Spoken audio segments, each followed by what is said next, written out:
que va a marcar la discusión de Chile en los próximos 2 años y que tendrá grandes implicancias en el futuro. Me refiero al proceso constituyente en curso, los cambios constitucionales que pueden venir de la mano de reformas realizadas por el Congreso, en caso de ganar el rechazo, o bien en manos de una convención constituyente si gana la opción apruebo. En cualquiera de los dos escenarios estaremos frente a un nuevo texto constitucional. Para abordar esta importante materia hemos invitado a dos expositores muy destacados.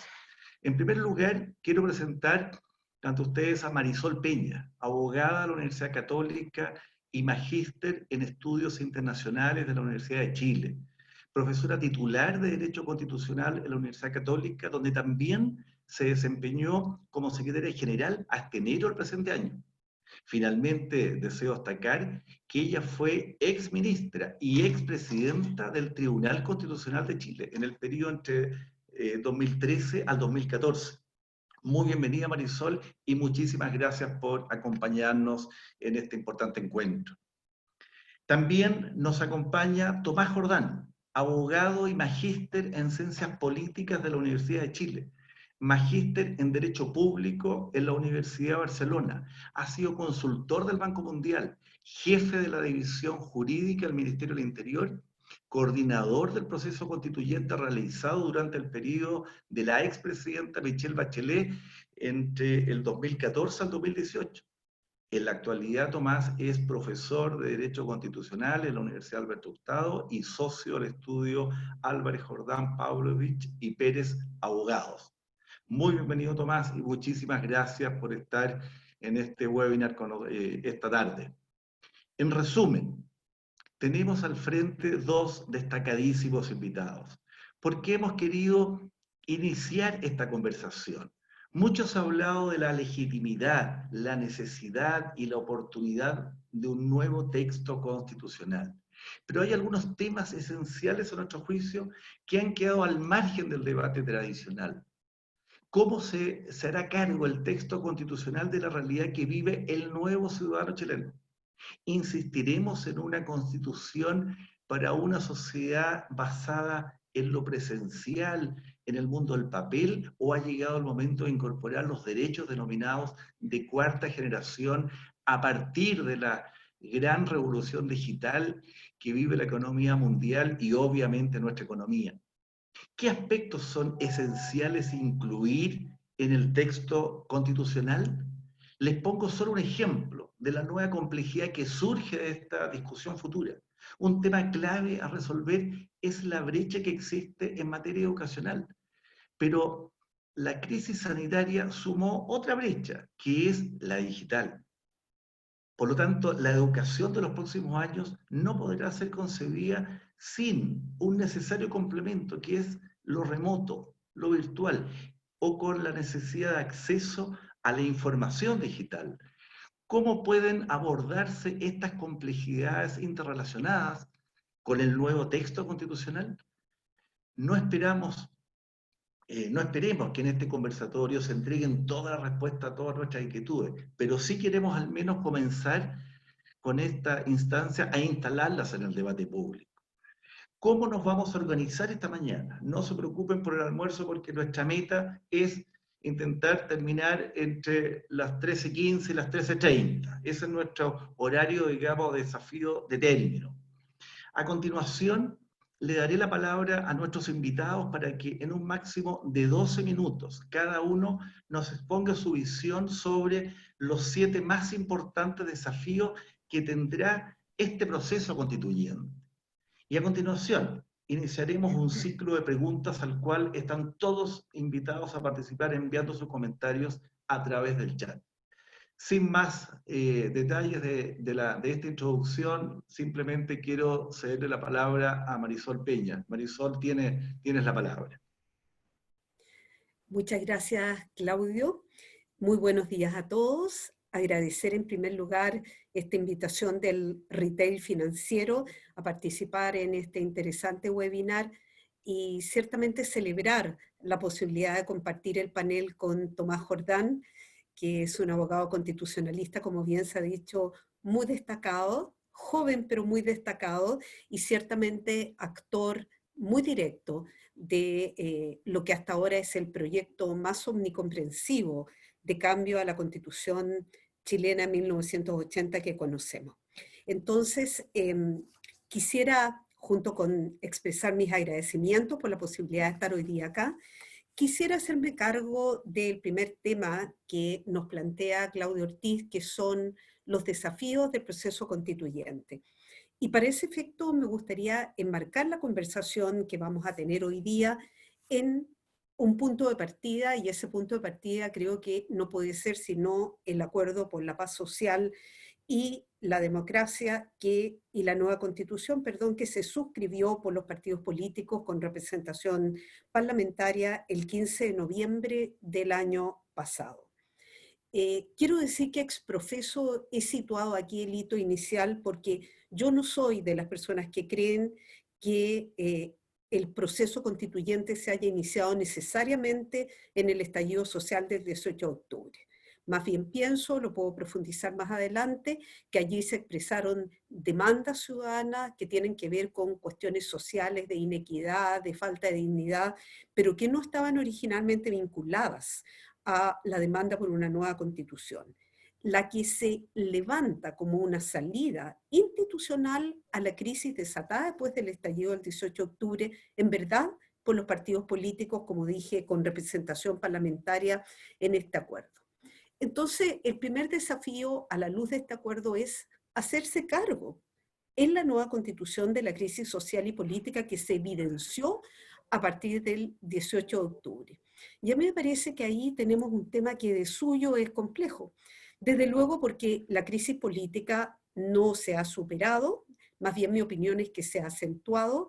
El proceso de deslegitimación progresiva de las autoridades ha continuado y eso demanda naturalmente una respuesta y un cuestionamiento de cara al proceso constituyente. Por otra parte, la crisis social que se denunció en ese acuerdo creo que tampoco se ha solucionado, sino que se ha profundizado también producto de la pandemia. Si antes teníamos situaciones estructurales de inequidad o desigualdad, a ellas se unen hoy día circunstancias de desempleo, de falta de expectativas desde el punto de vista del crecimiento económico y también una crisis sanitaria que es indudable, que hoy hace preguntarse a muchas personas, pese al eslogan del CERVEL, plebiscito seguro, si de verdad están las condiciones de seguridad como para concurrir a las urnas el próximo 25 de octubre. Pero creo que además hay un tercer factor de complejidad que se ha agregado de cara al proceso constituyente, y es hacerse cargo del hecho de que no se ha esperado el proceso constituyente, sino que el cambio a la Constitución ha empezado a operar ya en estos días de pandemia, en la medida que hemos visto cómo el Congreso Nacional ha aprobado reformas constitucionales por la vía de disposiciones constitucionales transitorias y otra en trámite, la del impuesto a los súper ricos, que de alguna manera impactan profundamente en el tipo de régimen político que vivimos y particularmente en el sistema de iniciativa exclusiva del presidente de la República. Yo creo que esto ha significado ir operando de facto un cambio en la Constitución que definitivamente hace pensar que no se espera la instalación de la Convención Constituyente para empezar a operar quirúrgicamente sobre la Constitución vigente. En consecuencia, me parece a mí que un segundo desafío ligado al anterior es despejar si las causas de esa crisis se van a solucionar con una nueva Constitución, porque esto tiende naturalmente a situar las expectativas en un estándar correcto y no generar falsas expectativas, puesto que si la nueva Constitución no logra hacerse cargo de esas circunstancias que rodearon la crisis política y social, podríamos enfrentarnos con posterioridad incluso al plebiscito de salida del año 2022 a un reestallido social mucho más cruento, mucho más violento que el que vivimos a partir del 18 de octubre. Un tercer desafío que yo visualizo es diagnosticar con objetividad qué aspectos de la Constitución vigente deben pasar a la nueva Constitución. Y ustedes todos estarán pensando que esto tiene que ver con el famoso tema o no de la hoja en blanco. Pues la verdad de las cosas es que hoy día no hay una hoja en blanco, desde la reforma de diciembre del año pasado, el capítulo 15 de la Constitución, hay lo que yo denomino una hoja semi en blanco, puesto que hay disposiciones de la Constitución del 80 o instituciones de la Constitución del 80 que de todas maneras van a pasar a la nueva Constitución y esas instituciones son el carácter democrático de nuestra forma de gobierno, el carácter republicano de nuestro Estado, el respeto a las sentencias judiciales ejecutoriadas y el respeto a los tratados internacionales ratificados por Chile vigentes. Ojo, no solo a los tratados de derechos humanos, yo no sé si esto se le pasó a los gestores del acuerdo, pero se supone que hasta los tratados comerciales hoy día van a constituir un límite material de cara a la nueva Constitución. Por lo tanto, ahí hay un tema de qué aspectos de la Constitución, si como dijo un constitucionalista en un foro hace un tiempo atrás, van a estar y van a significar que podamos empezar a revisar la Constitución del 80, o simplemente vamos a partir con esos 4 aspectos y el resto va a ser realmente una hoja en blanco. Otro desafío es determinar el rol que va a jugar la tradición constitucional chilena. Vamos a crear una nueva Constitución como, perdónenme la analogía, como una callampa que surge después de una noche húmeda, desconociendo aspectos, como por ejemplo que la organización federal del Estado históricamente es una forma de Estado que no se ha venido con la forma de ser o con la identidad constitucional chilena. Vamos a considerar realmente esos elementos, muchos de ellos incorporados en la actual Constitución, o simplemente esto va a ser un momento refundacional donde va a haber una ruptura con la historia y con la tradición chilena. Un siguiente desafío es claramente definir el rol que va a asumir el Estado. Yo he escuchado voces en el sentido de que hay que ir a un modelo de Estado social como el que surgió en Alemania con posterioridad a la Ley Fundamental de Bonn, gracias al aporte sin duda básico de Konrad Adenauer. Pero la pregunta es si este modelo de Estado social va a poder suplir lo que el principio de subsidiariedad no ha logrado. Si esto va a ser simplemente un cambio de nombre en la posición del Estado, va a tener implicancias significativas desde el punto de vista de la vida de las personas. Y penúltimo desafío, porque no quiero pasarme del tiempo, está la pregunta de si en la nueva Constitución vamos a optar por incorporar nuevos derechos. Por ejemplo, personalmente he dicho y escrito que para mí el derecho a la vivienda es un derecho social fundamental que debiera figurar en la nueva Constitución. Vamos a optar por ampliar el catálogo de derechos que tienen que ver con estos derechos de segunda generación, económicos, sociales o culturales, o más bien vamos a inclinarnos por una fórmula que proviene del derecho constitucional comparado, que son las cláusulas abiertas de derechos humanos. Vale decir, cláusulas según las cuales pueden existir facultades que igualmente emanan de la naturaleza humana, aunque no estén expresadas en la Constitución. Les vamos a dar, en otras palabras, a los jueces el rol de ir determinando nuevos derechos que no estén expresamente consagrados en la Constitución. Y por último, dejé para el final, pero no menos importante, de cara a lo que ha venido ocurriendo en el último tiempo, la definición de lo que el constitucionalista argentino Roberto Gargarella denomina la sala de máquinas. Vale decir, qué tipo de régimen político va a abrazar Chile y más precisamente cuál va a ser el conjunto de relaciones entre el legislativo y entre el poder legislativo expresado en el Congreso y el ejecutivo radicado fundamentalmente en el presidente de la República. Vamos a adoptar sin más el modelo de régimen semipresidencial francés, o vamos a reconocer que desde el punto de vista de la historia constitucional chilena el presidencialismo ha sido el régimen que más nos ha identificado como chilenos, aunque con correctivos. Por lo tanto, mi primera intervención, Claudio, más bien es la de la formulación de preguntas para motivar el debate y la discusión, y estoy muy interesada en escuchar también. Vamos a meter un video. Mi caballito se llama Mecha. Muchas gracias, Marisol. Muchas gracias, Marisol. Muy entretenido tu planteamiento y le cedo la palabra ahora a Tomás Jordán. Tomás, por favor.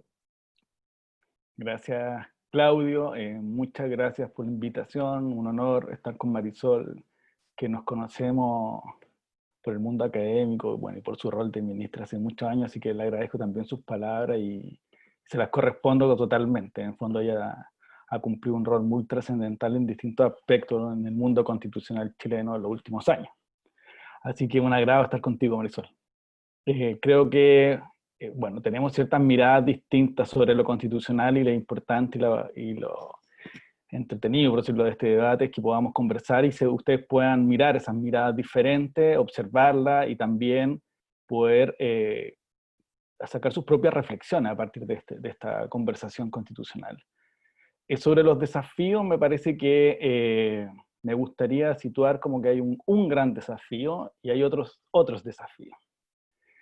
El gran desafío que tenemos enfrente es si es que podemos tener una constitución que sea un pacto constitucional o un acuerdo constitucional.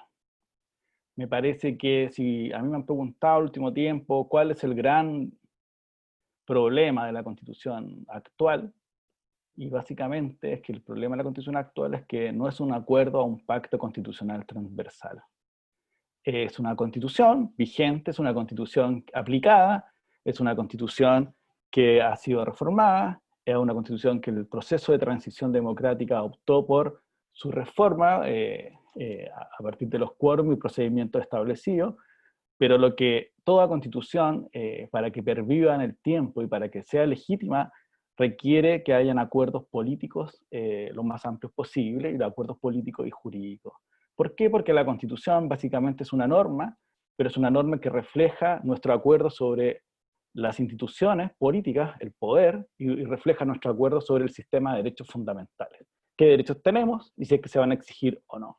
¿Qué instituciones tenemos y cómo se va a distribuir el poder? Marisol lo decía, en torno al régimen político. Por lo tanto, la pregunta que nosotros nos tenemos que hacer es fundante, es constitucional, es constituyente. Es decir, ¿tenemos un acuerdo transversal como sociedad chilena sobre la Constitución? Y la respuesta indubitada hasta ahora es no. ¿Y por qué no? Porque gran parte de esa sociedad política está en contra de la Constitución o ha sido adversa a ella desde el origen de su surgimiento. Por lo tanto, el primer requisito necesario para que exista una Constitución de pervivencia democrática es que sea acordada, y eso no es así, no ha sido así. De manera, y además porque eso se suma a un elemento muy propio que lo dijo hace un tiempo atrás el Tribunal Constitucional y que justifica necesariamente lo que estoy diciendo, es que esta Constitución tiene un reparo, que no es neutra, no es neutra. Hizo una opción constitucional cuando esta se crea. Cuando se dicta la Constitución es hija, lo dijo, me acuerdo, la exministra Bulne alguna vez en una entrevista en CNN, esta Constitución es hija de la Guerra Fría, responde a una lógica distinta a lo que ocurre hoy día. ¿Por qué es distinta? Porque la Constitución se crea por reacción al proceso político anterior, que se quiebra en el año 73. Por lo tanto, responde a una lógica y se edifica bajo ciertas matrices que la hacen su no neutralidad. Me acuerdo que el año 2015 el Tribunal Constitucional, pronunciándose sobre la ley de inclusión de la expresidenta Bachelet, sobre su proyecto de ley, lo define expresamente que ese tipo de proyectos, en el fondo que fortalecen la educación pública, afirma que la Constitución que nos rige no es neutra, sino que ese proyecto responde a una idea de Constitución que no se aviene a la Constitución vigente, que no se aviene a la Constitución que está acá. Por lo tanto, la Constitución nuestra se sostiene en principios fundamentales particulares, muy concretos. ¿Eso qué quiero decir? Que nos muestra cómo esa Constitución, la que nos está rigiendo, y ese es el gran problema constitucional, no responde a un acuerdo o consenso constitucional transversal y compartido. En ese sentido, y vuelvo a una idea que esbocé, que para que hayan constituciones, y estas sean nuevas, y estas pervivan en el tiempo, requiere dos elementos. Uno, que sean acuerdos políticos lo más amplios posible. Es decir, que la pluralidad política expresada en una sociedad concurra por forma mayoritaria, en este caso va a ser una regla muy clara de 2/3, concurra a conformar una constitución política. Y dos, tiene que tener lo que nosotros llamamos legitimidad social, es decir, que esa constitución sea aceptada por la ciudadanía. Eso va a determinar si tenemos o no una constitución política nueva en el futuro. Y por lo tanto, el gran esfuerzo que tenemos que hacer en los próximos meses es construir un acuerdo político lo más amplio posible y con legitimidad social. En ese sentido, lo que se nos viene y lo que se ha venido dando en los últimos 40 años es una especie de proceso de cambio constitucional progresivo, y en eso concuerdo con Marisol, que esto no aparece en octubre del año pasado, sino que hay fuerzas que, por un lado, instituyeron la Constitución, la adhieren a ella legítimamente, no tengo problema con eso, pero hay otros movimientos políticos y sociales que desde el comienzo han estado abogando por un texto distinto que represente las distintas miradas de la sociedad.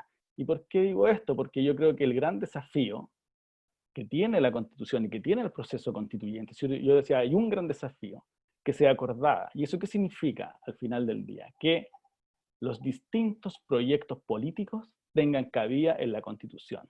Ese es el gran desafío de nuestra Constitución. Es decir, como nuestra Constitución no es neutra, hizo una opción determinada, y voy a explicar por qué. Hizo una opción determinada, excluyó necesariamente a ciertos proyectos políticos. Yo he trabajado, lo decía Claudio, en diversos gobiernos. Me tocó ser asesor de 3 ministerios: de salud, en la reforma de salud, del Ministerio de Interior y del Ministerio de Secretaría General de la Presidencia. En los 3 ministerios siempre se vivió el mismo elemento constitucional, que muchos proyectos legales que representaban a la centroizquierda en ese momento no eran posibles de ejecutar por una traba de carácter constitucional. Ejemplifico 2. Me tocó ser asesor constitucional y así, por eso me dediqué al derecho constitucional en el Ministerio de Salud, hacerme cargo, que me dijo mi jefe en ese momento, que era Pedro García: ¿sabes qué? Tenemos muchos reparos de constitucionalidad en el auge, o el GES hoy día. ¿Por qué razón? Porque la solidaridad básicamente es considerada contraria al texto constitucional en materia de salud privada. ¿Cuál era el fin de ese proyecto? Generar un fondo de compensación entre ISAPRE y FONASA que pudiera redistribuir, bajo la lógica, por lo tanto, en clave social. Llega un día, el ministro se me acerca y me dice: Tomás, te tengo una noticia, una buena y una mala. La buena es que hay reforma de salud, la mala es que tu proyecto de cotización para la solidaridad murió en la negociación porque nos van a llevar al Tribunal Constitucional, porque la solidaridad es contraria a la Constitución. Y en ese momento nosotros teníamos minoría en el Tribunal Constitucional, por lo tanto era imposible avanzar en un proyecto de carácter social en materia de política pública. Por eso digo que el gran desafío de la Constitución es que los distintos proyectos políticos tengan cabida. Ejemplo 2, año 2017, me acuerdo, 2016, 2017, el ministro Valdés quería llevar a cabo una reforma de pensiones, entonces nos preguntaba cómo era posible generar ciertos porcentajes solidarios de la cotización en materia de seguridad social. Los abogados que estábamos ahí presentes dijimos: ¿sabe qué, ministro? Lo más seguro es que eso sea declarado inconstitucional. ¿Pero cómo va a ser inconstitucional? Porque básicamente la jurisprudencia nuestra ha dicho que nuestras cuentas son individuales. Por lo tanto, la solidaridad se cruza con el fundamento constitucional o de nuestro ordenamiento propiamente tal. Y el ministro me decía: ¿pero cómo es posible que la solidaridad sea contraria a la Constitución? Bueno, ¿qué quiere que le diga, ministro? Pero lo más seguro es que ese derrotero corra. Ejemplo 3, la reforma educacional que acabo de mencionar. Se lleva a cabo la reforma educacional, hay un proyecto de inclusión y que elimina el lucro en los establecimientos subvencionados. ¿Qué dice el Tribunal Constitucional? Que al final se termina ganando por un voto dirimente, no por una decisión de fondo, que el lucro es sustancial al contenido constitucional de la libertad de enseñanza, es parte del diseño constitucional originario. Entonces, ¿qué quiero decir con esto? O no se puede avanzar, o se logra solo avanzar a medida que, en ese caso, que la mayoría, el voto dirimente era Carlos Carmona, y logra avanzar en ese proyecto particular. Pero la filosofía fundante de la Constitución, que se sostiene en la idea de subsidiariedad, no permite los distintos proyectos políticos que puedan desplegarse plenamente. Esto en la última semana, último tiempo, me parece que ha quedado más claro en el tema incluso del 10% de AFP, no porque en el fondo reafirma la idea de proyecto individual, sino que reafirma que se tuvo que llegar a una reforma constitucional para poder avanzar en una cuestión que una mayoría, de doble mayoría parlamentaria, quería avanzar en otro sentido inicialmente. Recuerden ustedes que los proyectos de ley son de iniciativa exclusiva del presidente, pero el presidente quería trabar la discusión sobre pensiones. Básicamente es eso, está trabada hasta el día de hoy. Por lo tanto, tenemos un problema necesariamente de diseño institucional y de miradas constitucionales sobre los asuntos públicos. Quiero decir con esto, y aquí voy, no sé cuánto tiempo voy llevando, que el gran desafío que tenemos como Constitución... Tomás, te quedan 2 minutos. Dale, voy cerrando. Ya. Es si vamos a tener una Constitución que se va a seguir siendo no neutra, es decir, que va a seguir siendo inclinada, o vamos a tener un proyecto de cambio constitucional que nos permita a las distintas fuerzas políticas tener políticas públicas, y que dejemos de discutir la Constitución y nos enfoquemos en nuestros proyectos de política pública, y que la ciudadanía, a través del voto, decida quién quiere que gobierne y qué tipo de política pública se lleven a cabo. Y en el fondo dejar de discutir sobre la constitucionalidad de todo y enfocarnos a la constitucionalidad de esas cuestiones y que nos permita ejercer la democracia, la regla mayoría prime por sobre las reglas de exclusión propiamente tal de proyectos políticos. Me quedo aquí por ahora y abierto a las conversaciones y a las preguntas del público. Muchísimas gracias, Tomás. Y a continuación quiero invitarlos a todos a presentar preguntas a Marisol y a Tomás y tener un debate lo más amplio posible. Yo aprovechando mi condición de moderador, quiero partir con una pregunta para ambos, una pregunta general para ir de a poco entrando, digamos, en materia. Y esta pregunta va en lo siguiente: de cara a la crisis sanitaria, económica y social que está viviendo nuestro país, la sensación que existe en la mayoría de las personas y las empresas es incertidumbre. Estamos transitando desde un largo periodo de crecimiento y desarrollo basado en los altos niveles de certeza que ha ofrecido nuestro país, a un futuro que lo estamos mirando con una creciente incertidumbre. Basados en esta premisa, quisiera plantearle la siguiente pregunta: ¿es relevante que las bases del modelo económico queden plasmadas en la nueva Constitución o deben ir construyéndose día a día por la vía legal, tal como lo sostuvo hace unos días atrás, por ejemplo, Bernardo Larraín, el presidente de la SOFOFA? Me encantaría los comentarios de ustedes sobre esta primera pregunta. No sé quién quiera partir, digamos. Nos dices, Claudio, si quieres. Marisol, Perfecto. dado que tú ya estás. Ya, ok. Voy yo entonces con la pregunta. Eso. A ver, cuando tú hablas de niveles de certeza, para todos aquellos que nos puedan estar escuchando, hablas de una de las finalidades fundamentales de las normas jurídicas en cualquier estado. Las normas jurídicas brindan certeza y seguridad a las personas en sus relaciones. Por lo tanto, tocas un punto que es esencial a la hora de la elaboración o de la modificación de normas. Lo segundo que yo quisiera decir es que mi respuesta es positiva a tu pregunta. Sí es relevante que las bases del modelo queden consagradas en la Constitución, pero quiero explicar mi respuesta positiva. Y lo primero que quiero decir es que en justicia existen antecedentes de la gestación de la Constitución actual. Me refiero fundamentalmente a las actas de la Comisión de Estudio de la Nueva Constitución, que por cierto no son la única historia fidedigna, pero revelan un detalle importante acerca de las razones que tuvieron los constituyentes de la actual Carta Fundamental para consagrar las normas como lo hicieron. Y respecto a este tema, respecto al modelo económico, existe expresa constancia en las actas de la Comisión Ortúzar que nunca se pretendió consagrar un modelo económico determinado. Por lo tanto, yo quiero aquí desmitificar la idea de que haya existido cualquier tipo de intención de parte de los constituyentes, porque así lo he leído, me consta, en orden, y también trabajé con uno de ellos, que fue Alejandro Silva Bascuñán, durante mucho tiempo, fue de hecho mi maestro. No existió la idea de consagrar, repito, la economía social de mercado como el modelo económico por el cual Chile se iba a regir. Más bien la preocupación de los constituyentes, y eso es lo que me lleva a mí a responder positivamente a tu pregunta, Claudio, la preocupación del constituyente fue la de asegurar en forma suficientemente potente y eficaz ciertos derechos fundamentales que son esenciales al momento de desarrollar la actividad económica del Estado.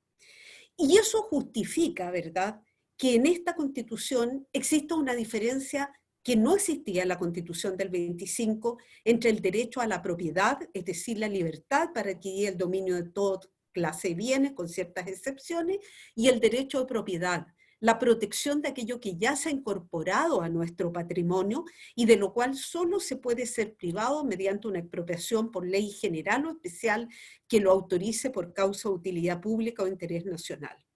Lo mismo sucede con el principio de no discriminación arbitraria que el Estado y sus organismos puedan imponer en materia económica. Eso no tiene que ver con la instauración de un modelo de economía social de mercado, de un modelo de economía planificada en el otro extremo. Tiene que ver con brindar desde la Constitución ciertas seguridades o certezas, uso tu misma palabra, para que aquellos que quieran emprender aportando al crecimiento y al desarrollo del país tengan la seguridad suficiente para hacerlo. Y finalizo diciendo que no quisiera que se me malentendiera en el sentido que estos derechos van a ser ilimitados, sino que ello debe ser con las correspondientes fiscalizaciones a la que creo que el Estado chileno ya se ha ido acostumbrando, pero en el fondo apuntaba esencialmente al fortalecimiento de derechos que históricamente en Chile, y en esto tiene mucha razón Tomás, históricamente en Chile existía un diagnóstico al año 73, habían sido conculcados de manera muy grave para las personas. Gracias, Marisol. Tomás. Gracias. Sí, estoy de acuerdo con lo que el presidente de la SUFOFA expresó, en el sentido de que no puede quedar radicado en la Constitución un modelo económico. Y voy a hacer, incluso quiero decir más, creo que no puede quedar radicado en la Constitución un modelo, un tipo de modelo de sociedad particular. Me parece que somos el pluralismo, una característica básica de las sociedades democráticas, y por lo tanto no solamente en el ámbito económico, sino que en el ámbito político y social. Y esto requiere una mini explicación. Cuando se diseña la Constitución actual, se sostiene en un principio que yo cité, que se llama el principio de subsidiariedad. Y no quiero hacer un juicio crítico sobre él, sino un juicio descriptivo inicial, después lo voy a criticar, que tiene que ver con que la sociedad se ordenase de manera tal que el motor de ella fueran los privados, la persona como sujeto privado, y por lo tanto que el Estado tuviese un rol residual o mínimo. Esa idea no es solamente una idea económica, sino es una idea de la sociedad. Como ha dicho el Tribunal Constitucional, es un principio del orden social, es decir, irradia a toda la sociedad.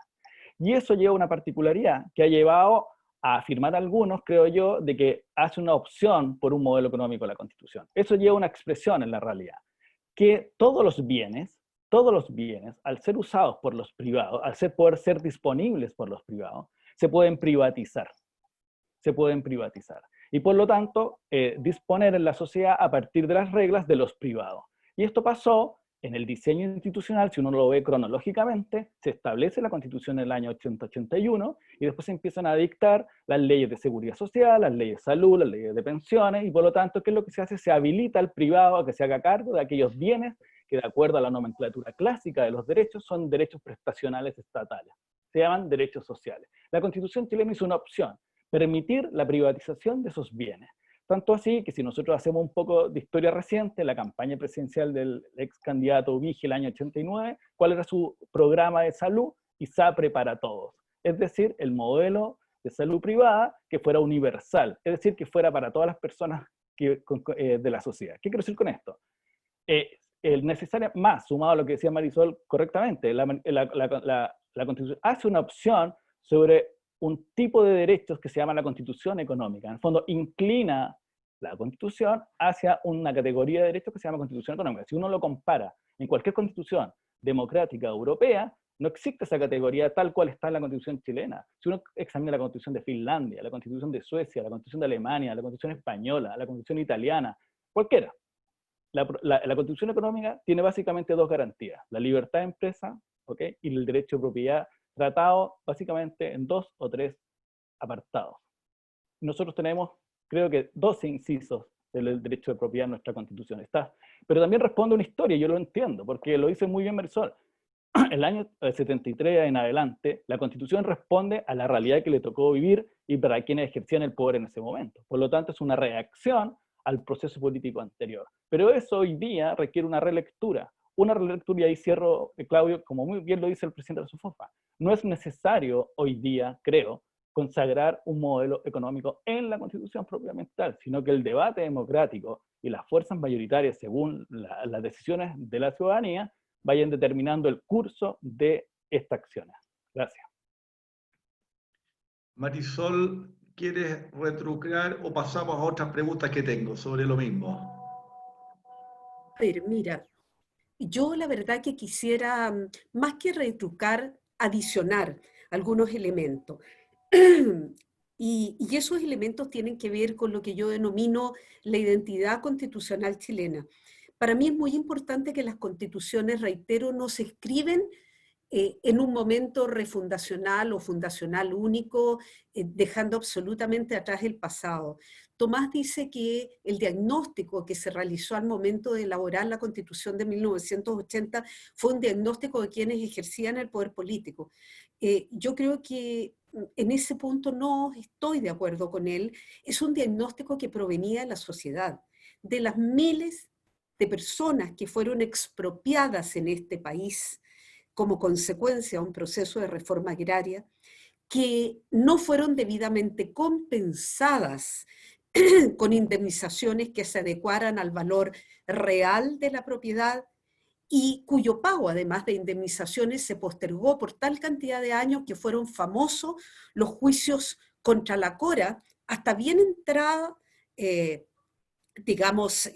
la década de los 70 y prácticamente de los 80 por personas que habían visto profundamente lesionado su derecho a propiedad. Entonces, ese es un primer alcance. A mí me parece que atribuir la concepción de la constitución económica a quienes ejercían el poder en ese minuto, a las élites políticas, no me parece acertado, porque yo creo que más bien fue la traducción de lo que había sido el sufrimiento de muchas familias chilenas como consecuencia de procesos en los cuales se afectó profundamente el derecho a propiedad y también la libertad de emprender. Lo segundo, cuando se dice en el mismo programa presidencial de Vigi que lo recuerda acertadamente Tomás, ISAPRE para todo, yo creo que detrás de esa afirmación hay una pregunta que debiéramos hacernos. Históricamente en Chile, ¿el Estado ha sido lo suficientemente eficiente para atender las necesidades sociales? Y al margen del principio de subsidiariedad, llamémoslo, si ustedes quieren, principio de solidaridad, con lo cual yo estaría mucho más de acuerdo, reemplazar o incorporar a la Constitución expresamente, lo he dicho muchas veces, el principio de solidaridad. Pero hagámonos la pregunta al revés. ¿Fue el Estado chileno, antes de la Constitución de 1980, lo suficientemente eficiente desde el punto de vista de la salud de los chilenos, desde el punto de vista del régimen de seguridad social, desde el punto de vista de la educación? A mí me parece que no, y existen antecedentes históricos que así lo avalan. Y eso es lo que justifica que se haya abierto la compuerta para que, en un entendimiento del bien común, donde no solo al Estado le compete la responsabilidad, sino que a todos y cada uno de los miembros de la sociedad, se haya abierto la compuerta para que los privados colaboren con la actividad del Estado a través de las ISAPRE, a través de las FP, a través de los servicios educacionales traspasados al Estado. Si ello no ha sido lo suficientemente, digamos, potente desde el punto de vista de lo que pudieron haber sido nuestras expectativas como chilenos, lo que corresponde no es corregir lo que históricamente fue la ineficiencia del Estado. Lo que corresponde es reforzar, a mi juicio, los sistemas de fiscalización mediante la ley para que esos servicios efectivamente redunden en beneficios sociales para quienes realmente lo necesitan. Cierro diciendo que, en consecuencia, si lo lleváramos al plano del principio de subsidiariedad, lo que para mí ha fallado es el principio de subsidiariedad activa, no al pasiva. Es decir, el Estado se ha replegado para permitir la libre iniciativa particular, pero creo que no ha sido suficientemente proactivo hasta ahora, sin entrar a cambiar toda la Constitución, no ha sido lo suficientemente proactivo para reforzar la subsidiariedad activa, para suplir lo que o lograr lo que García Pelayo denominara hace tantos años atrás la procura existencial, o lo que la Corte Constitucional de Colombia llama asegurar el derecho a un mínimo vital de subsistencia. Gracias, Claudia. Marisol. Tengo muchísimas preguntas que nos están llegando.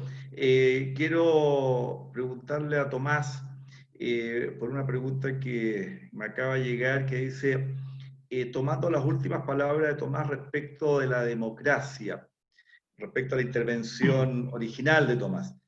Me gustaría saber, dice, si Tomás y Marisol consideran que los acuerdos tomados a raíz del 18 de octubre, que incluye el próximo plebiscito, cumplen con este estándar democrático. Ya. Sí, muy someramente, quiero 10 segundos contestar a Marisol, pero no para polemizar, sino aclarar. Yo creo que yo hice una afirmación que está ligada a otra afirmación, que esa ejecución de poder está ligada a un escenario de reacción al momento político anterior.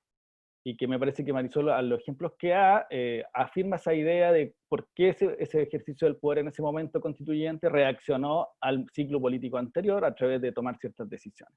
Y en eso creo que más allá de los matices o miradas o entradas que tenemos ella y yo, estamos hablando, pareciera ser como del mismo fenómeno, solamente con lecturas diferentes. Sobre lo segundo, creo que aquí yo tengo un matiz en cuanto a que yo no fijo la situación en privado versus Estado como elementos que están en contraposición. Entonces no creo, al menos no lo he dicho nunca así, que la ineficacia del Estado justifica una cuestión. Me parece, o al revés, que el fracaso del sistema de pensiones conlleve que necesariamente tiene que haber un sistema 100% estatal. Creo que el desafío que tenemos hoy día es más de mixturas, por decirlo de alguna manera. Incluso lo ha dicho el presidente Piñera, lo dijo la expresidenta Bachelet sobre el sistema de pensiones, que parece que hay que ir construyendo un modelo en que involucre el elemento individual, el elemento prestacional estatal, o sea, el aporte estatal y también del empleador. Me parece que yo al menos abogo por ese tipo de modelos que se vayan construyendo en el futuro. Sí creo, y en algo me separo de la Constitución y del principio de subsidiariedad, como la Constitución hoy se ha entendido en la lógica de subsidiariedad, y más en lo que la Marisol dice con esta idea de solidaridad, de que hay que incorporar ciertas lógicas solidarias y redistributivas en la provisión, ya sea pública o privada, de los bienes sociales. Eso quiero como decirlo, ¿no? Segundo, sobre la pregunta exacta, me parece que el acuerdo político del 15 de noviembre es el acuerdo político institucional más importante de los últimos 40 años. Lo quiero decir con esa firmeza.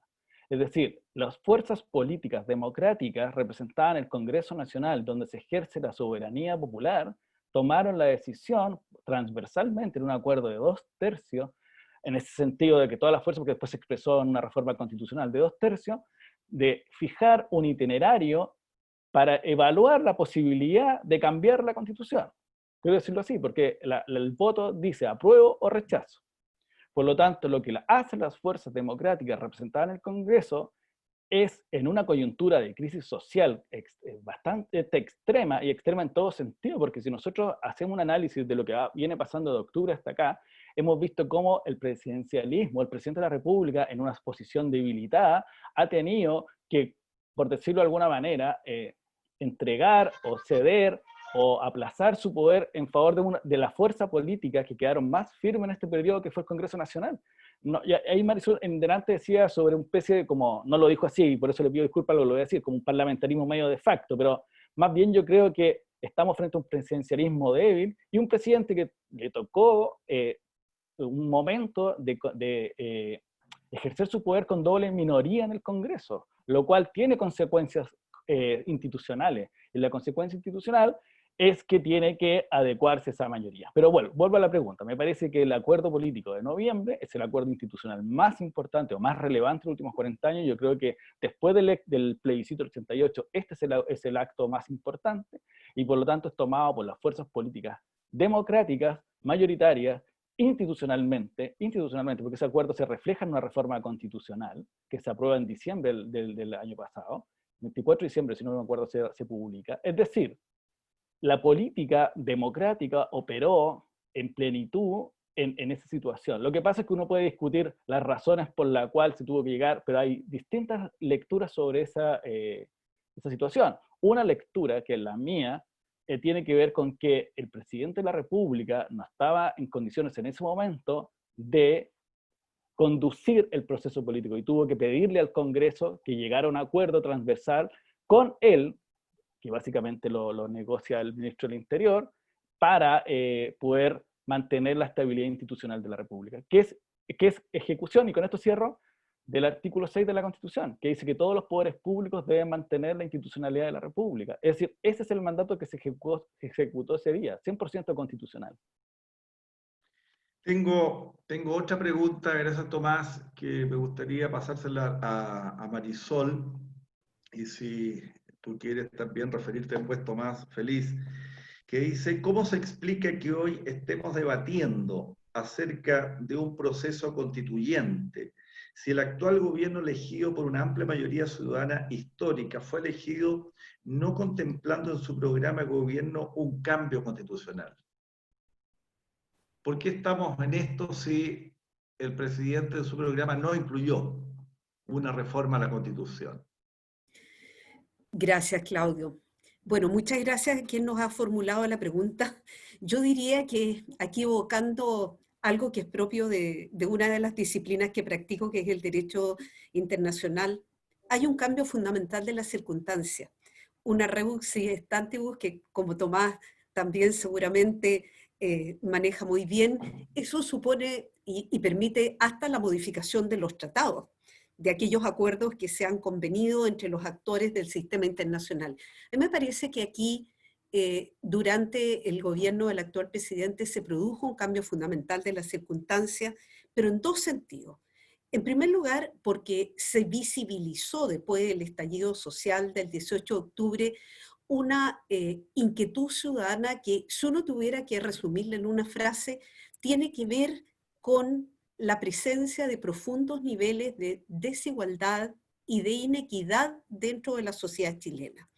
Y evocando el libro de Carlos Peña, Pensar el malestar, que no es mi primo, entre paréntesis, porque siempre me preguntan, no somos parientes, pero lo respeto mucho. Carlos Peña dice en su libro, es curioso porque Chile era de los países de América Latina que había manifestado un despegue económico, un nivel de progreso, pero eso, ¿cómo se puede entender o cómo se resuelve la paradoja de cara a los movimientos sociales que comienzan el 18 de octubre? Y es que también el progreso, la mayor apertura hacia niveles de consumo genera también mayores expectativas de las personas. Desde luego, en familias en que nunca nadie ha accedido a la educación universitaria, se abre la legítima expectativa de que un miembro de la familia, el hijo o la hija mayor, pueda efectivamente cursar estudios superiores en la universidad. Entonces, por un lado, creo yo que el cambio fundamental de las circunstancias tiene que ver con la visibilidad de situaciones de profunda inequidad y desigualdad, pese al crecimiento económico que Chile había experimentado. Pero lo segundo, y tiene que ver con la pregunta anterior del acuerdo, me parece que el acuerdo por la paz social y la nueva constitución del 15 de noviembre construye una salida institucional, y en eso quiero recalcarlo, es muy valorable, una salida institucional para dar curso a esas demandas. Pero esa salida, permítanme decirlo de esta manera, es una salida que a mi juicio puede resultar bastante irreal. En primer lugar, porque la salida a esas demandas sociales pasa, en la mayoría de los casos, por la modificación o la aprobación de leyes que están durmiendo hace tiempo en el Parlamento, que ni siquiera se han iniciado. Y pongo el ejemplo porque Tomás ha citado varias veces al Tribunal Constitucional, yo hasta ahora no había querido hacerlo. En el año 2010, Rol 1710, el Tribunal Constitucional deroga 4 letras del artículo 38 ter de la ley de ISAPRES que regula el sistema de fijación de precios de los planes de salud en las ISAPRES y exhorta al Poder Legislativo a que regule el vacío. ¿Cuánto tiempo ha pasado? 10 años sin que el legislador haya hecho lo que tiene que hacer. La pregunta es entonces, los problemas que tenemos con el supuesto abuso que se atribuye a las ISAPRES, la imposición o revisión anual de los precios de planes de salud, ¿es culpa de la Constitución o es culpa de una falta de regulación legal? Lo que quiero decir en definitiva, Claudio, que el cambio fundamental de las circunstancias tiene que ver primero con este conjunto de demandas sociales que existen y que nos ponen de manifiesto que hay situaciones de inequidad en Chile que hay que resolver de alguna manera. Pero lo que a mí me complica es que el Acuerdo por la Paz Social y la nueva Constitución replica un problema que ha sido perseverante, diría yo, en los procesos constituyentes latinoamericanos, según documenta la bibliografía. Todos los procesos constituyentes del último tiempo en América Latina se han gestado en base a dos factores. Primero, estas demandas sociales por inequidad, por falta de condiciones reales de igualdad sustancial o material, más allá de lo formal.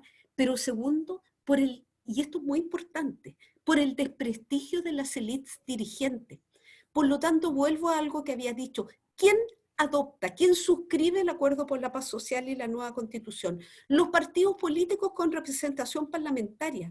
Esos mismos que han sido criticados por la ciudadanía porque no dan respuesta a las demandas. Entonces, ¿cuál es realmente el sentir de la sociedad civil? A mí me parece que, y con esto cierro, el Acuerdo por la Paz Social y la nueva Constitución deslizó un tema que no estaba en la ciudadanía realmente, que era el tema de la ilegitimidad de origen de la Constitución del 80. Este tema había sido ya superado en mi concepto por la cantidad impresionante de reformas que la Constitución habría experimentado, pero lo reprodujo, lo instaló, lo refundó a la luz del acuerdo social y de un procedimiento que nadie podría calificar de no ser un proceso incuestionablemente democrático. Pero yo llamo a sincerar el debate. ¿Qué es lo que la ciudadanía realmente quiere? Sobre todo en este momento post-pandemia. ¿Quiere una nueva constitución realmente o quiere la solución a los problemas reales, concretos, que más bien se abordan por la vía de leyes más que del cambio de las reglas fundamentales del juego? Gracias, Marisol. Tomás, ¿quieres tú hacer algún comentario o si no paso a la otra pregunta? Avancemos, si te parece. Avancemos. Sí. Oye, pero antes de avanzar quiero un paréntesis y pasar a comerciales, ¿ah? Porque le quiero pedir a Javier Vega que nos explique, queremos hacer una pequeña encuesta, ¿ah? Online, 3 preguntas, y Javier nos va a explicar cómo hacer aprovechando nuestra audiencia, digamos. ¿Ah?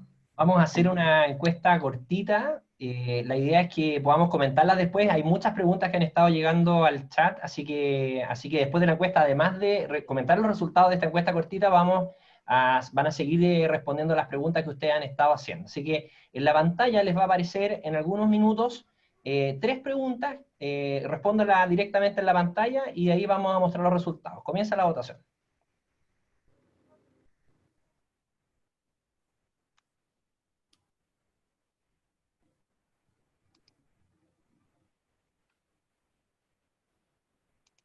Podemos votar nosotros, ¿no? Sí, claro.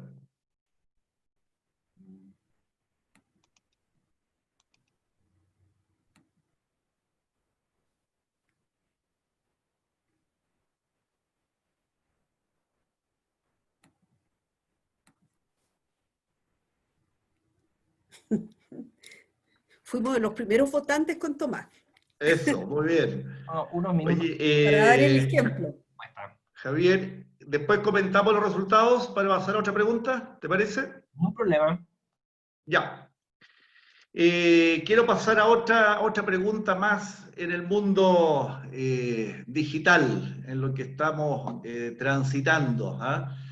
Y en esa línea, el tema que quería poner en debate con nuestros invitados es que a partir de la cuarta revolución industrial que vive la economía mundial y el gran empuje que ha dado a este proceso la crisis sanitaria, estamos transitando aceleradamente desde una sociedad basada en el papel y lo presencial a una sociedad más virtual y digital, ¿ah? Impulsando esto a un nuevo ciudadano que demandará contar con condiciones mínimas de conectividad. Visualizando este escenario a futuro, ¿cómo se imaginan ustedes, Marisol y Tomás, que deben quedar plasmados los derechos de esta cuarta generación que están surgiendo a partir de la transición que estamos viviendo de esta sociedad del papel hacia una sociedad digital? ¿Quién quiera comenzar? Yo lo dejaría a Tomás ahora que comenzara, ¿te parece, Perfecto, Tomás. Sí, muchas gracias. Sí, es un temazo muy poco explorado, voy a hacer esa afirmación. Yo creo que el objeto de este seminario, al tratar, mezclar, por decirlo así, una mixtura entre los temas tradicionales y la cuarta generación de derecho, nos pone también en una situación de reconocer que esto último ha sido muy poco abordado, no es que no haya sido abordado, ha sido muy poco abordado en la discusión constitucional.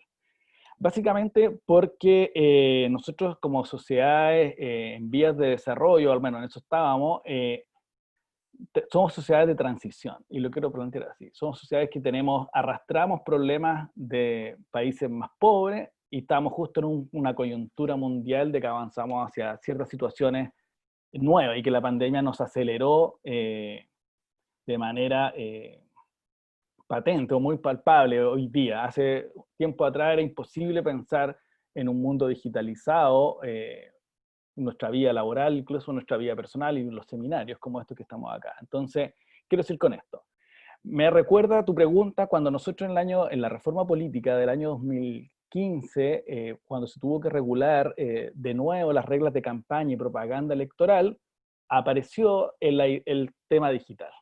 Y en ese momento, y por eso quiero ver lo acelerado de lo que pasa, la conclusión que se llegó que era muy temprano para regular, porque tenía que todavía desplegarse en distintas aristas cómo se iba a producir este mundo digital ligado a la campaña política. Me parece hoy día que ese diagnóstico en campaña política ya se nos vino encima, y por lo tanto vamos a tener un plebiscito seguramente con campaña digital, cosa que quiero decir que reglas hoy día de hace 3 o 4 años atrás quedan en desuso básicamente porque la sociedad va avanzando muy temprana, muy aceleradamente. Pero también quiero, y con eso contesto lo que tú me preguntabas, que a veces cuando nosotros estamos introduciéndonos en los grandes temas, sirve aquella cuestión constitucional que las constituciones siempre tienen que habilitar procesos, ser más habilitantes que reguladoras de situaciones concretas. Entonces, voy a hacer un ejemplo histórico, pero que quiero que incluso se pueda explicar ahora. Cuando la cuestión social aparece en Chile, en el siglo XIX-XX, sobre todo en el XX, aparecen las constituciones de carácter social. Y la Constitución chilena del 25 trata de leer correctamente su sociedad, y yo creo que lo hace. Entonces, esboza por primera vez ciertos derechos de carácter social, pero muy, voy a decirlo en términos lingüísticos, muy brevemente, muy sucintamente. Claramente fue una decisión acertada porque quedaba todo por desarrollarse respecto de cómo iba a ejecutarse esta idea de la cuestión social, que se desarrolló posteriormente a través de la salud pública fortalecida, un sistema educacional público. Nosotros podemos hacer un derrotero en ese sentido en el siglo XX. Volviendo acá, por lo tanto estamos en una etapa muy inicial de cuáles son los desafíos de la tecnología que le exige a la Constitución. Yo iría por el camino en ese sentido más clásico, curiosamente, para avanzar, recurriría al camino más clásico, de fijar ciertas cuestiones muy generales en la Constitución. ¿Y para qué? Para que la discusión posterior de la sociedad, y me refiero a la política pública de los gobiernos, a la discusión legislativa, permita ir orientando esta cuestión. Y cierro con un ejemplo. Datos personales que tú citabas en un comienzo. Nosotros, los abogados, hemos hecho un esfuerzo muy potente en los últimos años, los expertos sobre todo en datos personales, de ir resguardando esta intimidad de las personas respecto de la apertura de los datos. Y se ha producido muchos conflictos, Cambridge Analytica y todo esto sobre Facebook, sobre el uso mal uso de los datos. Pero curiosamente, esto está en tela de juicio, entre comillas, lo digo entre comillas, hoy día, porque para efecto de hacer frente a una pandemia eran necesarios los datos de las personas. Por lo tanto, lo que te quiero decir es que visualizar todas las tesituras y todos los elementos que configura la tecnología, yo lo dejaría constitucionalmente general. ¿Qué significa general? El acceso a Internet, el acceso a la tecnología o el acceso o el derecho a la innovación, los primeros están ligados a la libertad de expresión. El derecho a Internet o el acceso a las tecnologías tienen que ver cómo las personas pueden acceder a instrumentos que les permitan dar a conocer sus opiniones y acceder al conocimiento, por un lado. Y la otra línea que es clave tiene que ver con la democracia que se ha digitalizado. Por lo tanto, necesariamente hay que hacer una adecuación, o al menos, no sé, estoy pensando ahora en voz alta, porque como un deber del Estado de garantizar cierto acceso a ciertas tecnologías, cosa que habilite a que tanto, no sé, el sistema educativo, el sistema de salud, la democracia digital o las meras opiniones permitan adecuarse a esas coyunturas. Es decir, una norma muy abierta que permita ir construyendo camino, por decirlo de alguna manera. Si nosotros cerramos en la Constitución un tipo de acceso, un tipo de tecnología o un tipo de innovación, lo más seguro es que a la vuelta se nos vuelva obsoleta. Gracias, Tomás. Marisol. A ver, yo estoy muy de acuerdo con lo que dice Tomás. Las constituciones nacen con una vocación de perpetuidad. Otro autor americano dice que las constituciones deben favorecer, ¿verdad?, el diálogo entre generaciones. Nacen en un momento histórico, pero deben ser capaces de ir anticipando el futuro y ser lo suficientemente flexible para regular esas situaciones. Entonces, yo simplemente en breve palabra adicionaría a lo que dice Tomás. Efectivamente, no encontramos este tipo de regulaciones hasta hoy en el derecho constitucional comparado, pero a mí me parece que es importante considerar. Desde luego está la protección, como tú recordaste, Claudio, en un comienzo en este webinar, a los datos personales, hoy día en el artículo 19, número 4 de la Constitución, pero no tenemos la acción de habeas data con rango constitucional, por ejemplo. ¿Verdad? La tenemos a nivel legal en la ley 19.628. Entonces, es allí un cambio interesante para darle más potencia a lo que es la protección de esta cobertura general que llamamos de la intimidad. Pero quiero aquí también plantear un tema que en la universidad en la que trabajo se ha planteado, que es el tema de la necesidad constitucional de proteger los neuroderechos. Hoy día se ha visto cómo a través de la tecnología y del avance digital, de alguna manera puede llegar a coartarse la libertad de conciencia y ya no solo, digamos, el derecho a la intimidad. Entonces, a mí me parece que ese es un tema en el cual la Constitución debiera señalar más que el favorecer el desarrollo de tecnologías específicas, las formas de protección de aquellas esferas privadas de la persona. Me acuerdo incluso cuando en Chile, Tomás, te acordarás tú, estuvo el debate acerca de si se le ponía a los reos condenados, que en definitiva optaban a la libertad condicional, si se les ponía este famoso brazalete, ¿verdad?, a través del cual se le podía hacer un seguimiento, o ahora en la pandemia, para favorecer las condiciones de trazabilidad, si podía conectarse la autoridad a los chips de nuestros celulares para hacer seguimiento. Ese tipo de debates no caben en una constitución en su detalle, pero a mi juicio suponen que la constitución tenga regulaciones suficientemente potentes de los derechos involucrados, ya se trate del derecho a la intimidad, de la libertad de conciencia o en su caso también de la libertad personal. Eso diría yo por ahora. Quiero llevarlos a gracias Marisol, quiero llevarlo al terreno práctico. Imaginémonos que gana el apruebo y finalmente se termina en abril estableciendo ya derechamente la famosa Asamblea Constituyente. Y tenemos estos 155 personas elegidas, digamos, como constituyentes para trabajar en la nueva Constitución. El debate a partir de abril, ¿ustedes cómo se lo imaginan? ¿Se va a trabajar sobre una hoja en blanco, de verdad, como el eslogan periodístico, o vamos a tener al frente el actual texto de la Constitución y como se discuten hoy día los proyectos de ley, uno va párrafo a párrafo haciendo los análisis? ¿Cómo se va a hacer ese trabajo? ¿Cómo va a ser, por ejemplo, el calendario de las sesiones? Estos 155 personas van a trabajar todos los días. ¿Dónde van a trabajar? ¿Existirá un comité de redacción? ¿Se van a dividir estas 155 personas en comisiones de trabajo por capítulo? ¿Cómo se imaginan ustedes ese trabajo a partir de abril? Marisol. Estábamos esperando que partía. Oye, qué complejo de verdad, porque valorando de verdad en la modificación que se introdujo al capítulo 15 sobre el procedimiento para crear una nueva constitución. A mí me parece que en lo que respecta al procedimiento estamos llenos de puras interrogantes. Lo único que sabemos con certeza es que cuando se instale la Convención Constituyente, que va a ser un mes después, en realidad, Claudio, de llevarse a cabo la elección de los convencionales constituyentes, me corriges, Tomás, si no estoy en lo correcto, las elecciones son en abril, y en la convención se tendría que instalar un mes después, o sea, en mayo del próximo año. Lo único que está claro es que en ese momento en que se constituya, si no tiene sede, va a ser la sede del Congreso Nacional, se va a tener que elegir un presidente, un vicepresidente, y se va a tener que dotar de un reglamento. Fíjense que quiero poner dos ejemplos. En Bolivia, la determinación de la forma de trabajo de la Asamblea Constituyente que dio origen a la Constitución del 2009 demoró 3 años, nada más que en ponerse de acuerdo cómo lo iban a hacer. Y en el caso de Colombia, que cuando se fue a la Constitución del 91, fue el Ejecutivo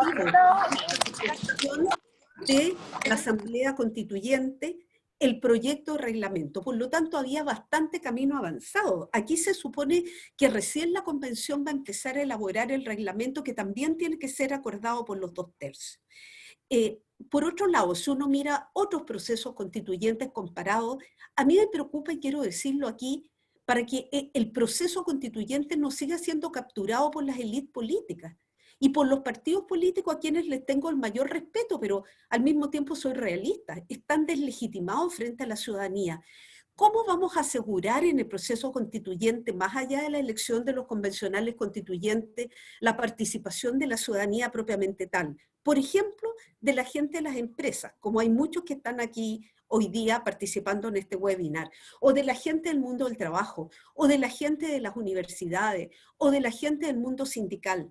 Va a haber, como en Islandia, un sistema de crowdsourcing con audiencias públicas, se va a habilitar una página web donde, digamos, se hagan llegar recomendaciones, propuestas.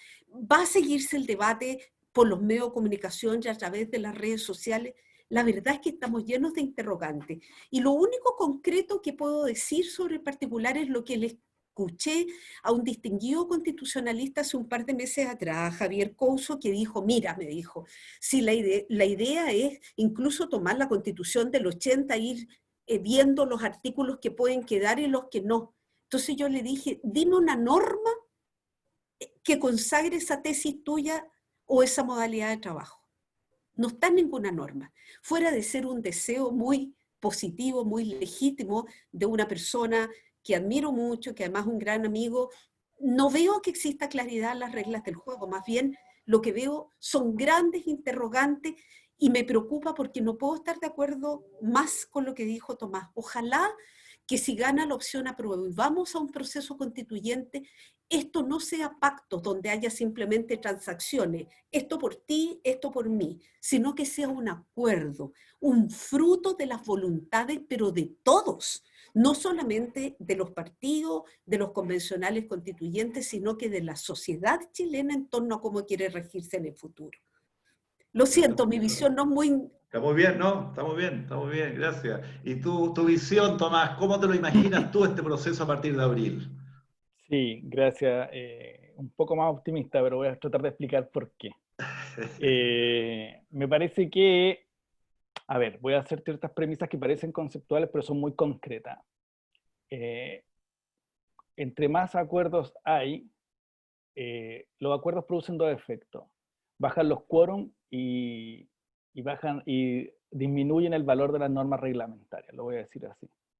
Lo que pasa es que hoy día nosotros estamos enfrentados a un proceso de cambio constitucional donde hay muchas desconfianzas, donde hay muchos resquemores, donde se ha instalado una cultura de pensar que el otro nos va a perjudicar, por lo tanto, si yo muevo una pieza mal, voy a perder.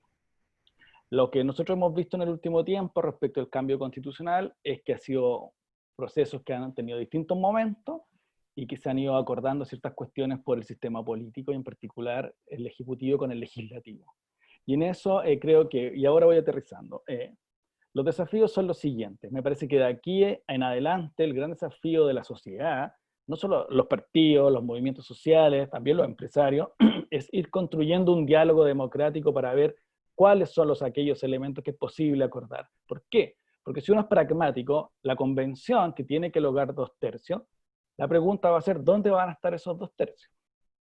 Si la convención es un hemiciclo, nosotros tenemos que dibujar o pintar, en el color que queramos, dónde pueden estar esos 2/3. ¿Y qué significa dónde pueden estar esos 2/3? ¿Qué temas pueden permitir un consenso constitucional de A a B o de C a D? Y por lo tanto, ¿quiénes también, por necesariamente, van a estar excluidos de ese acuerdo final? En ese sentido, lo que yo me imagino es que de aquí a la instalación de la convención, hasta la elección de los convencionales, la instalación de la convención, va a haber muchos esfuerzos por los movimientos, por los partidos, de ir buscando ciertos puntos en común. Cosa que los convencionales, que van a ser necesariamente, por la forma en que está diseñado, o representantes de los partidos políticos, o electos independientes por las listas de partidos, porque se ocupa el sistema electoral de los diputados, tengan sobre su mesa a lo mejor una hoja en blanco, pero la hoja en blanco es la que está al frente de él, más allá de lo que, sumando lo que decía Marisol sobre los límites que la propia reforma le dispone, el sistema democrático, republicano, la sentencia internacional, la sentencia ejecutorial y las normas internacionales del tratado, incluso lo económico. Pero esa hoja va a estar en un escritorio, y ese escritorio es el que no va a estar vacío. Ese escritorio es el que no va a estar vacío, sino que tiene que estar compuesto por todos aquellos elementos que representen esas visiones constitucionales con la voluntad de acordar. ¿Y por qué lo digo así? ¿Y por qué hago tanta mención a la idea de acuerdo? Porque si uno es estricto en las reglas dispuestas ahí, el incentivo está puesto necesariamente por aquellos que quieren una nueva constitución. Porque tiene un plazo, tiene un quórum, y por lo tanto, si tú no logras avanzar en un acuerdo hacia un texto constitucional, va a seguir rigiendo la constitución actual. Por lo tanto, la pregunta es, desde el punto de vista de la lógica del incentivo, ¿dónde está puesto el incentivo? El incentivo está puesto para que se avance hacia un texto constitucional, y por lo tanto, los que, voy a caricaturizar, pero creo que se entiendan bien, si habían posiciones muy radicales, pero quieres avanzar hacia un texto constitucional, necesariamente vas a tener que empezar a ceder. Por lo tanto, yo me imagino necesariamente una convención en que por los incentivos puestos en la reforma constitucional hoy vigente, está para que empezar desde ya a ver esos puntos. El reglamento cumple un rol como cumple todo reglamento, que es que en el caso de disconformidades, nosotros, no solo operacional, no solo operativizar el funcionamiento, sino también resolver aquellas disconformidades. Y aquí me voy a fijar en una cosa muy puntual que me imagino. O sea, el reglamento va a tener que regular, por ejemplo, ¿qué pasa si no hay acuerdo inicial sobre algún tema?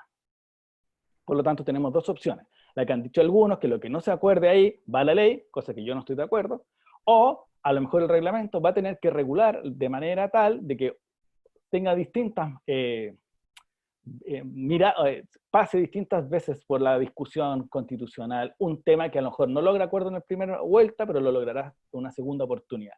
Me parece que esos temas también son claves. Entonces me imagino, cerrando, una convención muy negociadora política, muy con los incentivos muy claros hacia dónde va, muy claro en que la hoja en blanco va a ser la hoja que vamos a tener enfrente, pero no en el escritorio en que vamos a estar presentes, porque supongo que los defensores de la Constitución actual la tendrán inmediatamente adjunta, y otros tendrán los tratados, y otros tendrán otros textos.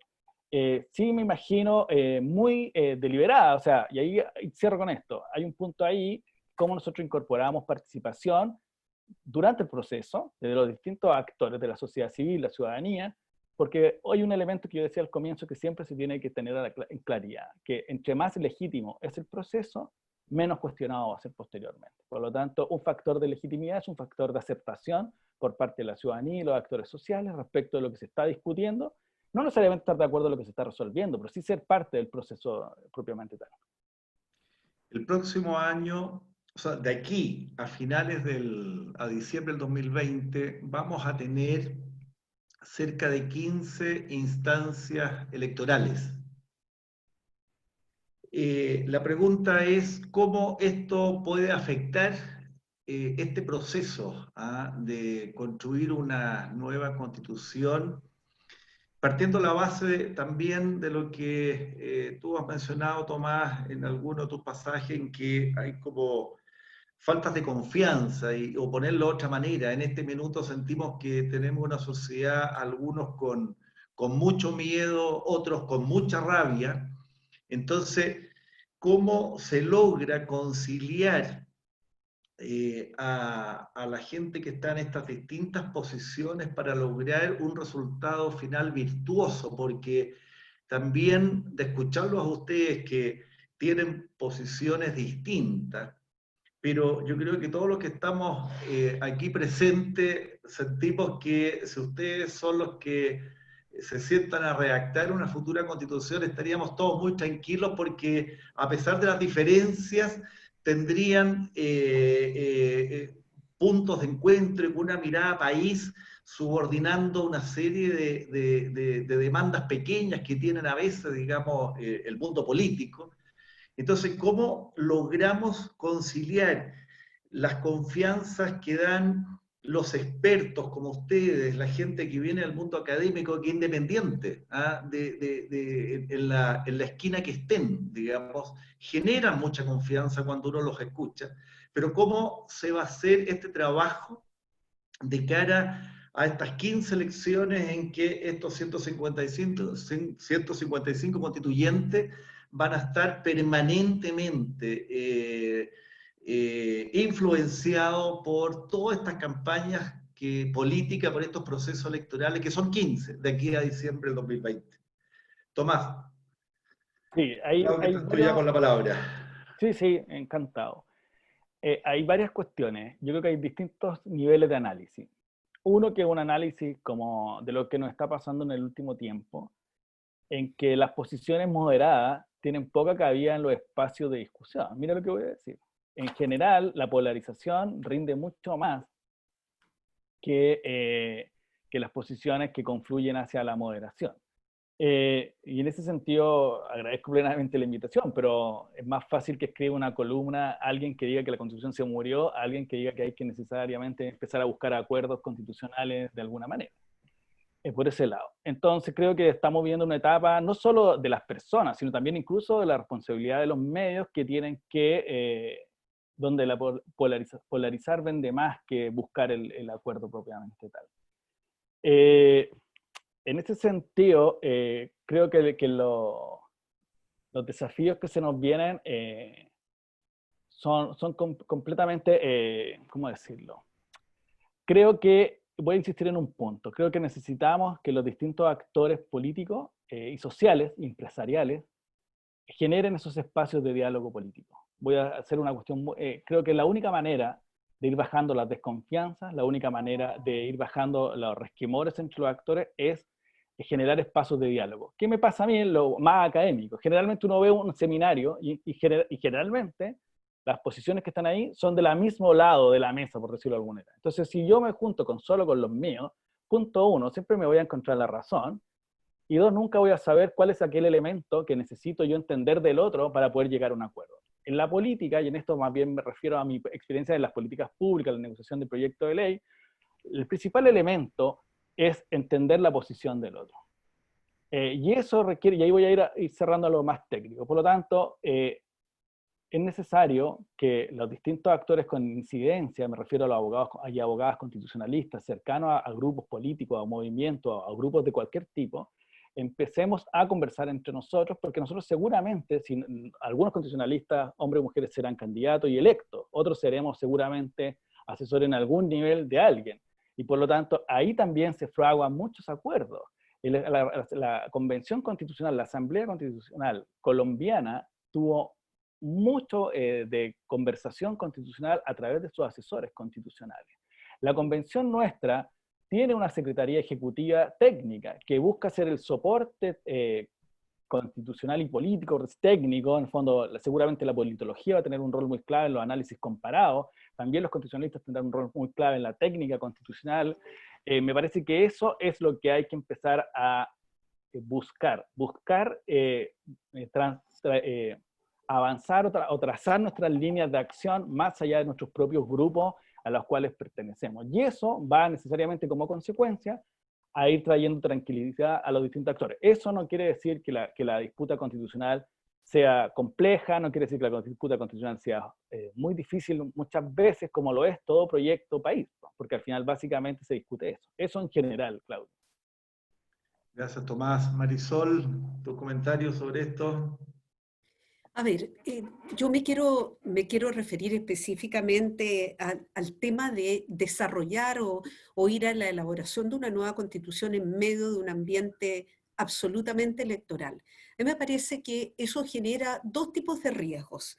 En primer lugar, la politización de la convención constituyente, sea la convención constituyente propiamente tal, la de los 55 convencionales a que tú aludiste, o eventualmente la mixta, con 186, de acuerdo a las reglas que hoy día están establecidas en la propia Constitución, integrada tanto por personas elegidas directamente como por un número igual de parlamentarios.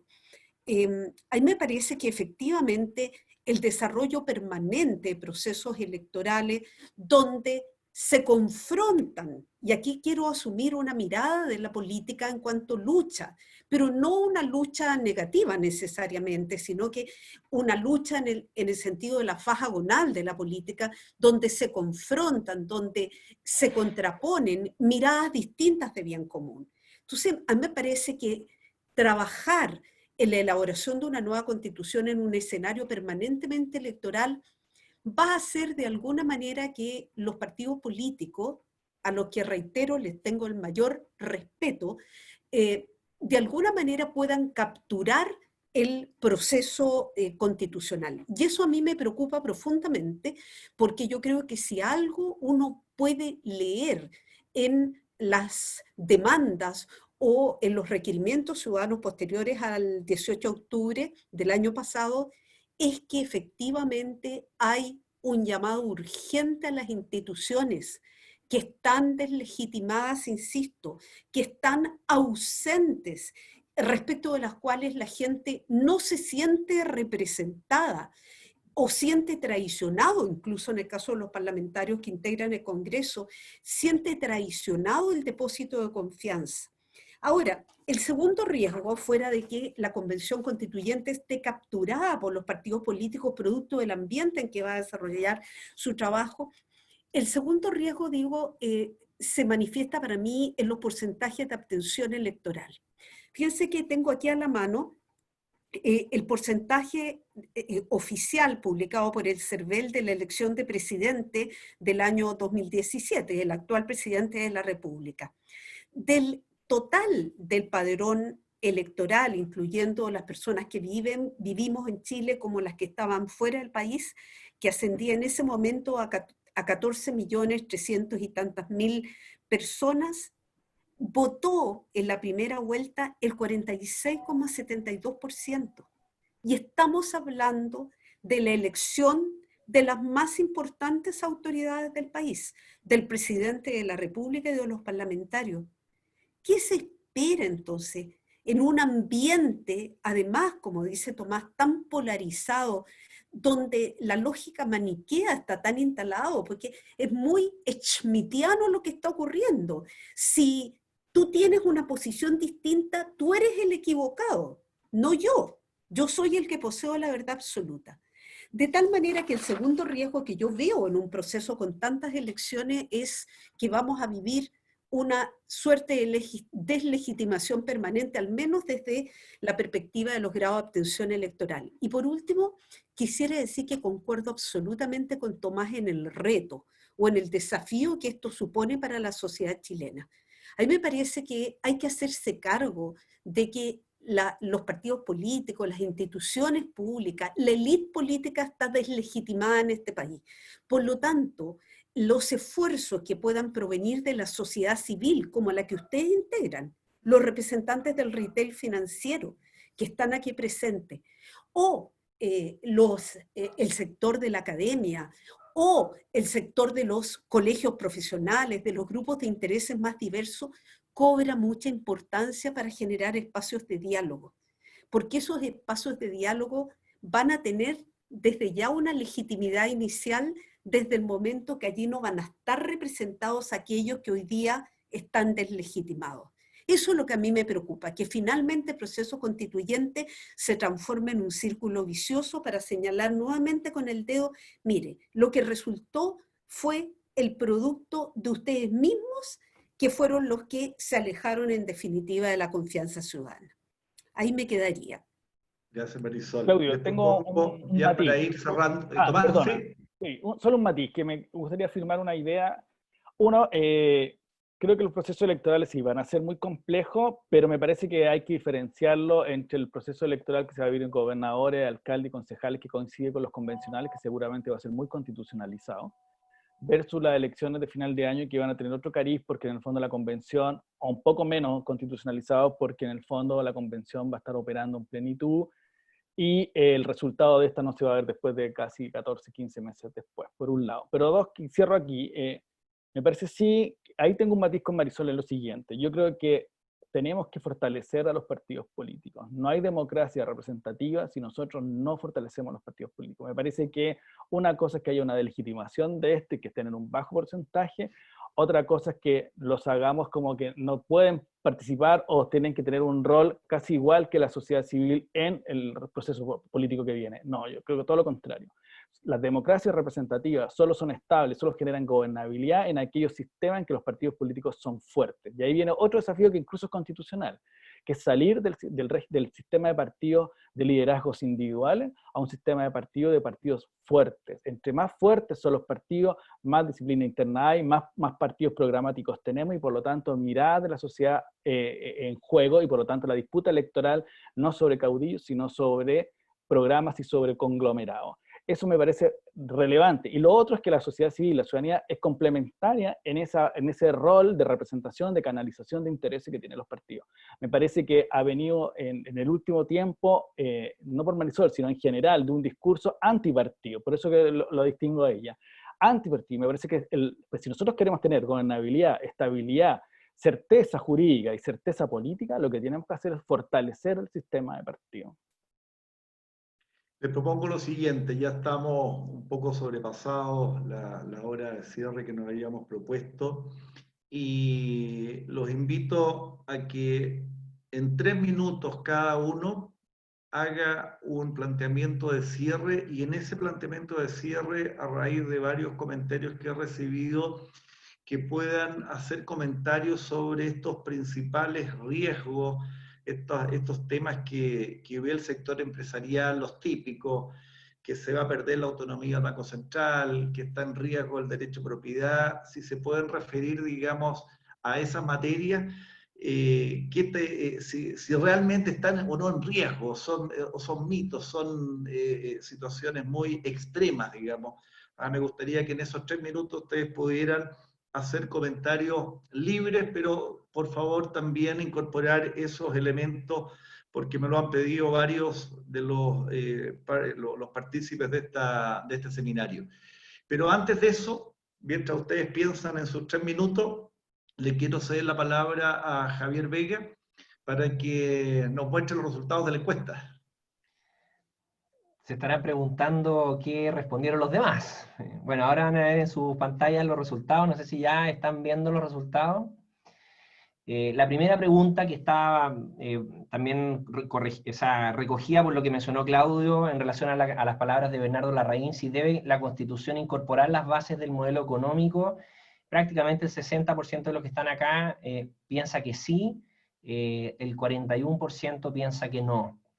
Esta pregunta es bien ilustrativa de alguna manera del sentimiento que impera en muchas personas respecto a si las condiciones están o no, habilitan o no la realización del plebiscito de octubre. El 66%, es decir, 2/3 de los asistentes a este seminario, que no necesariamente, por supuesto, representa a la ciudadanía chilena, piensa que no están dadas las condiciones para realizar el plebiscito de octubre, y solo el 34% piensa que sí.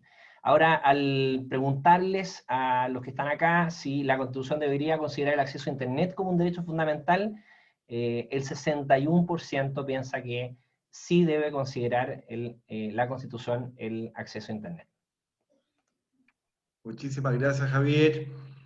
Entonces, le cedo la palabra para hacer los comentarios finales. Si quieren referirse a los resultados de la encuesta, también, como quieran, es libre, sus 3 minutos. Y así como partió Marisol al comienzo, ahora le cedo la palabra a Tomás, para que Tomás inicie el cierre y después Marisol, ¿ya? Súper, muy bien. Bueno, perdí 2 de 3 en la encuesta, así que estoy en franca minoría, al menos 33%. Está bien, cosas de la vida. Bueno, supongo que los del modelo económico dirán que si hay un modelo más socialista en la Constitución también estarán de acuerdo, supongo, porque hay distintos modelos económicos. Entonces yo por eso prefiero que la democracia decida. Pero bueno, sobre lo que viene, me parece varias cuestiones. Lo primero, lo hablaba Marisol, creo que lo hablaba también Claudio, sobre la idea de certeza. Me parece que el gran desafío y riesgo es el desafío es generar certeza y el riesgo es que no se genere. La certeza jurídica en particular es que nosotros conozcamos las reglas de antemano y por lo tanto podamos tomar decisiones con base a esas reglas. Me parece que si nosotros pudiéramos un ejemplo de que una constitución que se ha ido reformando todos los años en promedio, una vez cada año, diríamos la pregunta final: ¿cree que esta constitución genera certeza o incerteza? Lo más seguro es que nos digan, no, incerteza. Bueno, esa es la constitución chilena. Me parece que el desafío es generar una constitución que, como dije en un comienzo, sea pactada jurídicamente, pactada políticamente, pero que nos genere certeza de futuro y por lo tanto que no la estemos discutiendo los próximos 40 años como ocurrió con esta. Sobre la propiedad, me parece, o el Banco Central, creo que no haber escuchado ningún constitucionalista, hombre o mujer, que tenga incidencia pública, que diga que tiene que desaparecer el derecho de propiedad o la libertad económica. No se lo escuchaba a nadie. Lo que sí creo que hay un desafío de equilibrar en la sociedad chilena actual ciertos bienes, en el fondo equilibrar la propiedad, equilibrar la libertad económica, por ejemplo, con los derechos sociales, con la salud, con la educación, que creo que ese es el desafío, que yo decía en un comienzo, la Constitución chilena se inclinó hacia la Constitución económica. Me parece que el desafío futuro es a una especie de equilibrio entre los distintos tipos de derechos, porque nosotros necesitábamos una economía de mercado, perfecto. Hay constitución económica, libertad económica, derecho de propiedad. Las constituciones democráticas occidentales lo tienen.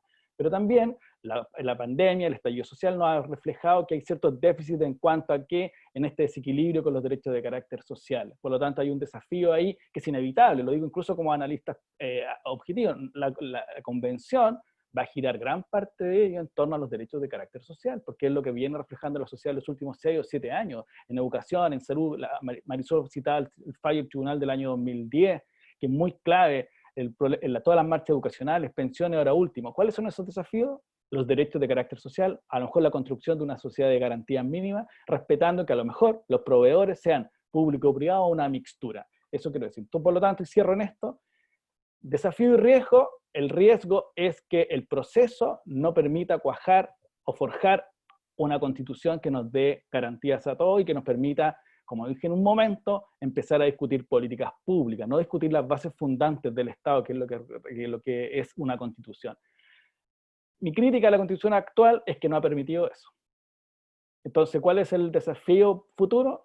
Construir una constitución que permita eso. Lo ha hecho España en su transición, lo hizo todos los países europeos, todos los países transicionales. Nosotros dejamos el año 89, 88, no construir una constitución ahí nueva, sino que optamos por otro tipo de transición. Bueno, hoy día pareciera ser en el momento adecuado para discutir cuáles son esas bases sustanciales que nos den certeza a todos. Muchas gracias, Tomás. Marisol. Bueno, gracias. Yo tengo 3 ideas que espero que cada una de ellas me ocupe 1 minuto para así cubrir los 3 minutos finales. A ver, la primera idea que yo quisiera tomar tiene que ver justamente con la encuesta, al hacerme cargo de tu invitación. Y yo soy de la convicción de que la Constitución, más que contener, y en ese sentido quisiera corregir, si me permiten la pregunta de la encuesta, más que contener las bases del modelo económico, es fundamental que contenga principios que informen el régimen económico y de la hacienda pública. Fíjense lo que estoy diciendo, y ¿saben de dónde lo estoy mirando? Lo estoy mirando del título 13 de la Constitución colombiana del año 91, que se llama así: del régimen económico y de la hacienda pública, donde está el tema del presupuesto, donde está el tema de la legalidad del gasto, una serie de cuestiones que son fundamentales y que más allá de modelos económicos deben estar contemplados como principios en la Constitución, como también siempre he sostenido, una Constitución que aspire a ser una Constitución del siglo XXI tiene que recoger principios orientadores en materia de relaciones internacionales, en la cual la actual Carta me parece que está al debe. Mi segunda idea tiene que ver con la defensa de la Constitución, que aquí no se ha planteado.